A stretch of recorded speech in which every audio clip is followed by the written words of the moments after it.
ভাই আমাকে একটা একনি ফেস ওয়াশ দেন তো। এই রাসেল, হ্যাঁ কাকা। একটা ভালো একনি দাও তো।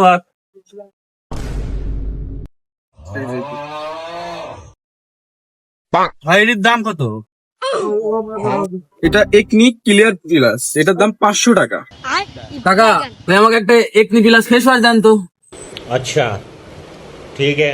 কাকা এটির দাম কত? ওটার দাম 500 টাকা। হ্যাঁ, এটির দাম হচ্ছে 250 টাকা। এর আগে আমি কিনেছি লিবেল। এই রাসেল, হ্যাঁ কাকা। কাস্টমার কার্ড দাও। ওই ওই ওই ভাই আসেন আসেন আসেন।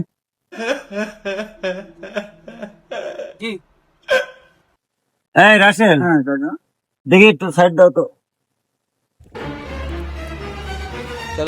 হ্যালো, এই যে একনি তুমি 250 টাকাই দাও। লাও কাকা, একই ফেস ওয়াশ। ও আমার থেকে 500 টাকা চাইলো, আপনি ওর থেকে 250 টাকা নিলেন। ফেস ওয়াশটা মিলে বলে এত দাম দেয়। এবার এটির দাম অরিজিনাল 500 টাকা, এটি অরিজিনাল। আর ওই যে জি ব্যাটাক দিনু, ও তো পাগল, ও তো বুঝে না। ওক দিছি 2 নম্বর, বুঝছাও? ওটি মাখলে ফর্সা হওয়া তো দূরের কথা, আরো কালো হবে।